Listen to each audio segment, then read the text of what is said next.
नमस्कार साथियों, मैं आपका साथी आपके अपने YouTube चैनल एग्जाम तक नॉलेज टीवी पे स्वागत करता हूं। आज हम कुछ साइंस से रिलेटेड क्वेश्चन लाए हैं। जमी दुम्मा क्वेश्चन है भाई। और आने वाले जो HSC के एग्ज़ाम है वह अन्य एग्ज़ाम, उनमें आपको ये क्वेश्चन देखने को जरूर मिलेंगे। तो वीडियो को अंत तक जरूर देखें। अगर हमारे चैनल पर आप नए हैं तो चैनल को सब्सक्राइब जरूर करें। तो शुरू करते हैं फर्स्ट क्वेश्चन से। एक प्रकाश वर्ष कितने मीटर के बराबर होता है? 9.46 गुणा 10 की स्क्वायर 15 मीटर के बराबर होता है। दूरी मापने की सबसे बड़ी इकाई क्या है? पारसेक। पारसेक होता है 3.26 प्रकाश वर्ष के बराबर। बल का एसआई मात्रक क्या है? न्यूटन। एक न्यूटन कितने के बराबर होता है? 10 की स्क्वायर 5 डाइन के बराबर। कार्य का एसआई मात्रक है जूल। एक जूल कितने के बराबर होता है? 10 की स्क्वायर 7 अर्ग के बराबर। समय का एसआई मात्रक होता है सेकंड, और इसे प्रदर्शित कैसे करते हैं? एस से। ठीक है। ताप का एसआई मात्रक होता है केल्विन, और इसे प्रदर्शित कैसे करते हैं? के से। ज्योति तीव्रता का एसआई मात्रक होता है कंडेला, सीडी। पदार्थ का परिमाण का एसआई मात्रक होता है मोल। विद्युत धारा का एसआई मात्रक होता है एम्पेयर। आवृत्ति का एसआई मात्रक होता है हर्ट्ज। वैसी भौतिक राशि जिनमें केवल परिमाण होता है, दिशा नहीं होती, उसे क्या कहते हैं? अदिश राशि। वैसी भौतिक राशि जिनमें परिमाण के साथ साथ दिशा भी रहती है, उसे क्या कहते हैं? सदिश राशि। द्रव्यमान, चालू दूरी, आयतन, कार्य, समय, ऊर्जा, विद्युत धारा, ताप तथा दाब, ये किसके उदाहरण हैं? अदिश राशि के। जिनमें ये सब होते हैं वो अदिश राशि होती है। द्रव्यमान होता है, चाल होती है, दूरी होती है, आयतन होता है, कार्य होता है, समय होता है, ऊर्जा होती है, विद्युत होती है, धारा होती है, ताप होता है, दाब होता है। ये सब अदिश राशियां हैं। ठीक है। Next question. वेग विस्थापन, जिनमें वेग होता है, विस्थापन होता है, बल होता है, त्वरण होता है, ये किसके उदाहरण है? सदिश राशि के। Next question. चाल का एसआई मात्रक क्या है? Metre second. और त्वरण का एसआई मात्रक क्या है? Metre second square. ठीक है। भौतिक का पिता किसे कहा जाता है? न्यूटन को। न्यूटन ने अपने किस पुस्तक में सबसे पहले गति के नियम को प्रतिपादित किया था? प्रिंसिपिया पुस्तक में न्यूटन ने अपने गति के नियम को प्रतिपादित किया था। यदि कोई वस्तु विराम अवस्था में है तो वह विराम अवस्था में ही रहेगी जब तक उस पर बल लगाकर उसमें परिवर्तन न किया जाए। यह न्यूटन के किस नियम को प्रदर्शित करता है? प्रथम नियम को। अगर कोई वस्तु विराम अवस्था में है, जब तक उस पर बल नहीं लगाते तो वह उसमें परिवर्तन न किया जाए, ये कौन सा है? प्रथम नियम है। ठीक है। प्रथम नियम को और किस नाम से जाना जाता है? गैलीलियो का नियम या जड़त्व का नियम। जो प्रथम नियम है उसे किस नाम से जाना जाता है? गैलीलियो का नियम, जड़त्व का नियम। तैरी हुई मोटर या रेलगाड़ी के अचानक चल पड़ने पर उसमें बैठे यात्री पीछे की ओर झुक जाते हैं। यह न्यूटन के किस गति को प्रदर्शित करता है? प्रथम नियम व जड़त्व के नियम को। यह क्वेश्चन ना बहुत से एग्जामों में पूछा गया है। HSC में भी आया हुआ है, चंडीगढ़ पुलिस में भी आया हुआ है। ठीक है। और यह एक एग्जाम था अपना फॉरेस्ट का, उसमें भी आया हुआ है। ठीक है। प्रत्येक क्रिया के बराबर एक विपरीत प्रतिक्रिया होती है। यह न्यूटन के किस नियम को प्रदर्शित करता है? तृतीय नियम को। बंदूक से गोली चलाने पर चलने वाले को पीछे की ओर धक्का लगना, यह न्यूटन के किस नियम को प्रदर्शित करता है? यह तृतीय नियम को प्रदर्शित करता है। ऊर्जा का एसआई मात्रक है जूल। बांध बनाकर इकट्ठा किए गए पानी की ऊर्जा तथा घड़ी की चाबी में संचित ऊर्जा, ये दोनों किस ऊर्जा के उदाहरण हैं? ये हैं सतिज ऊर्जा के उदाहरण। जो बांध बनाकर इकट्ठा पानी किया जाता है और घड़ी की चाबी, जो चाबी वाली घड़ी होती है ना, ये किस ऊर्जा के उदाहरण है? सतिज ऊर्जा के उदाहरण। कौन सा यांत्रिक ऊर्जा को विद्युत ऊर्जा में परिवर्तित करता है? डायनेमो। यांत्रिक ऊर्जा को विद्युत ऊर्जा में परिवर्तित करता है डायनेमो। रासायनिक ऊर्जा को प्रकाश एवं ऊष्मा ऊर्जा में कौन परिवर्तित करता है? मोमबत्ती। ध्वनि ऊर्जा को विद्युत ऊर्जा में कौन परिवर्तित करता है? माइक्रोफोन। विद्युत ऊर्जा को ध्वनि ऊर्जा में कौन परिवर्तित करता है? Loud speaker. सौर ऊर्जा को विद्युत ऊर्जा में कौन परिवर्तित करता है? Solar cell. विद्युत ऊर्जा को प्रकाश ऊर्जा में कौन परिवर्तित करता है? ट्यूबलाइट। विद्युत ऊर्जा को यांत्रिक ऊर्जा में कौन परिवर्तित करता है? विद्युत मोटर।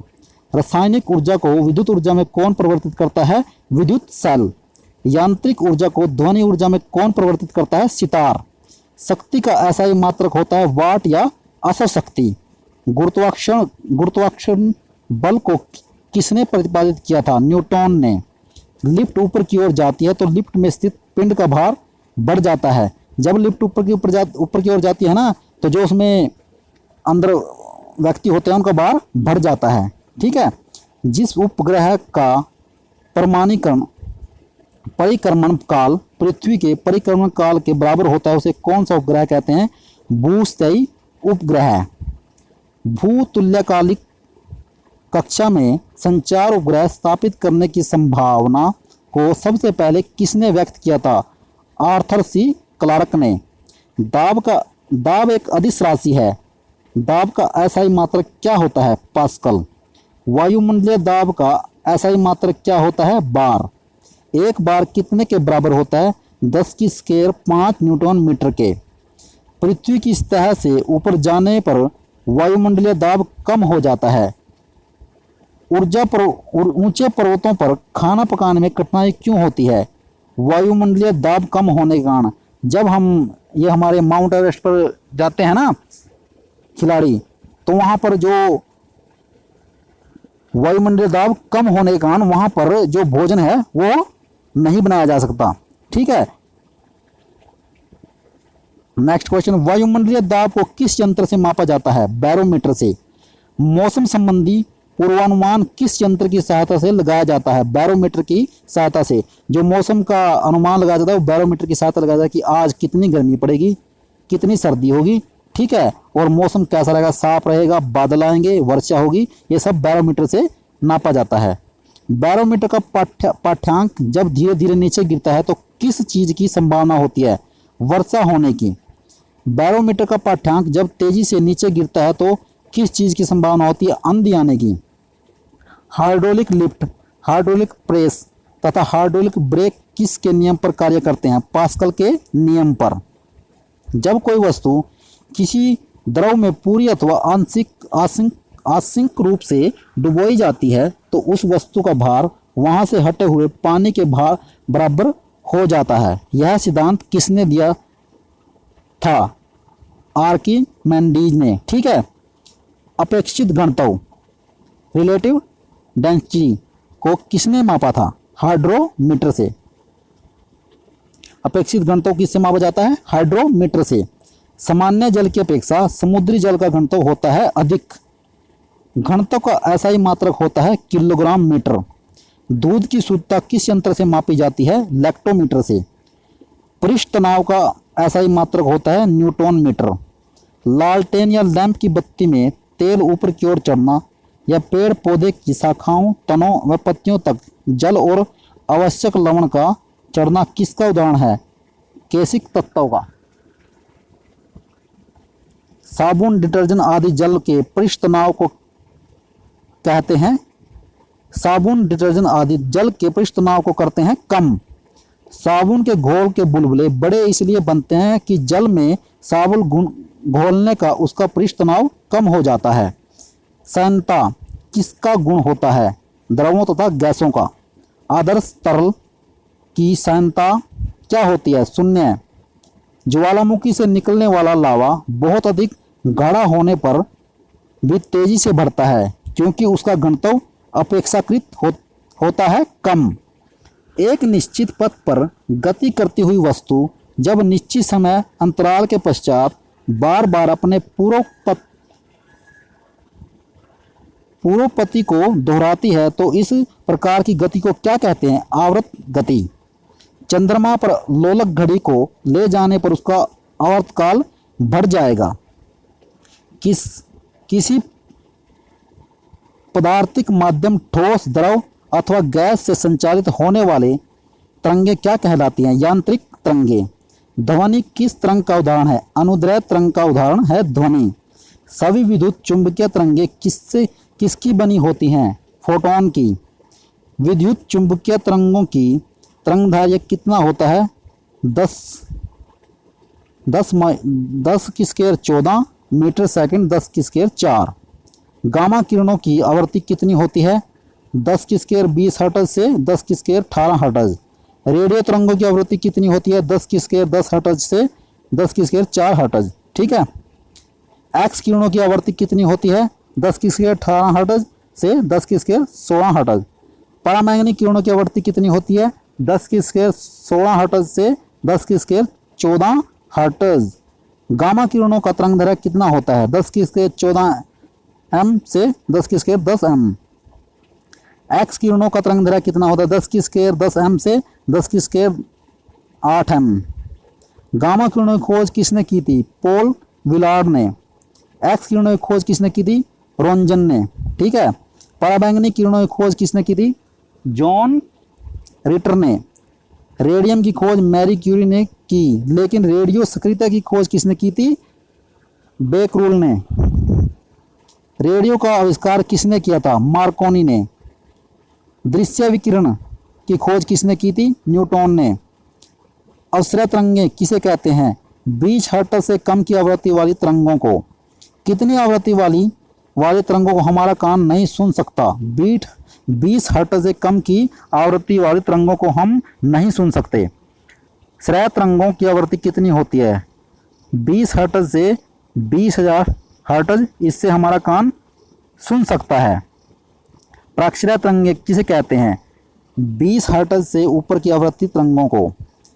कितनी आवृत्ति वाले तरंगों को मनुष्य का कान नहीं सुन सकता, परंतु कुत्ता, बिल्ली, चमगादड़ आदि के कान सुन सकते हैं? 20 हर्ट्ज से ऊपर की आवृत्ति वाली तरंगों को यह सुन सकते हैं।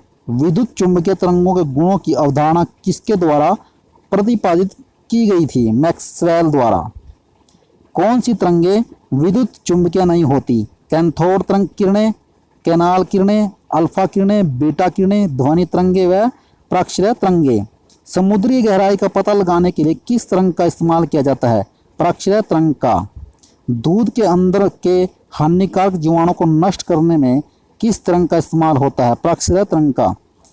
गठिया रोग के उपचार एवं मस्तिष्क के ट्यूमर का पता लगाने के लिए किस तरंग का इस्तेमाल किया जाता है? प्राक्षीय तरंग का। ध्वनि की चाल सबसे अधिक किस में होती है? ठोस में। ध्वनि की चाल सबसे कम किस में होती है? वायु में। लोहे में ध्वनि की चाल कितनी होती है?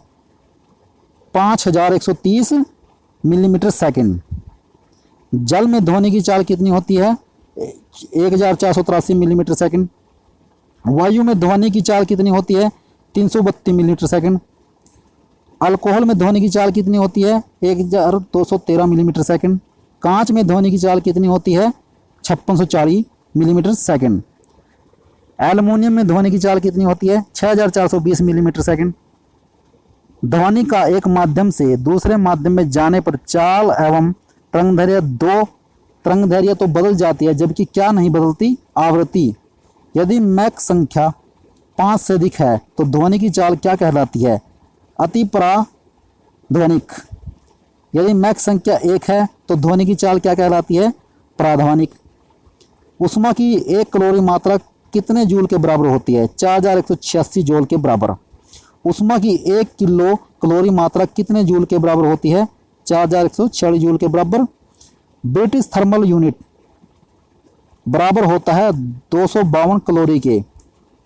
फ़ारेनहाइट पैमाना का आविष्कार फ़ारेनहाइट कहाँ से रहने वाले थे? जर्मनी के।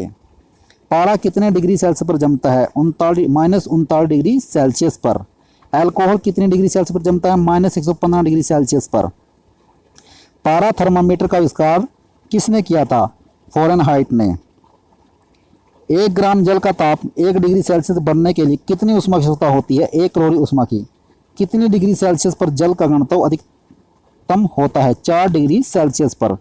कुल्फी तथा आइसक्रीम को पिघलने से बचाने के लिए उसमें क्या मिलाया जाता है? नमक तथा सोडा। अपेक्षित आर्द्रता मापने के लिए किस यंत्र का इस्तेमाल किया जाता है? हाइग्रोमीटर का। अवतल लेंस से हमेशा कौन सा प्रतिबिंब बनता है? सीधा और आभासी। दृढ़तांक किसका अनुपात है? अपरूपण प्रतिबिंब के साथ अपरूपण विकृति का। पवन के अपवहन क्रिया के कारण बने गर्तों को क्या कहा जाता है? प्लाया। विषुवत रेखा पर गुरुत्व के कारण त्वरण ध्रुवों पर त्वरण की अवस्था कम होती है। कांच प्रबलित प्लास्टिक बनाने के लिए किस प्रकार के कांच का प्रयोग किया जाता है? रेसे कांच का। प्रकाशीय तंतु किस परिघटना पर आधारित होता है? पूर्ण आंतरिक परिवर्तन पर। ये आपके कुछ महत्वपूर्ण क्वेश्चन थे, आगे भी इसका पाठ हम कराएंगे। धन्यवाद साथियों, आपका दिन शुभ हो।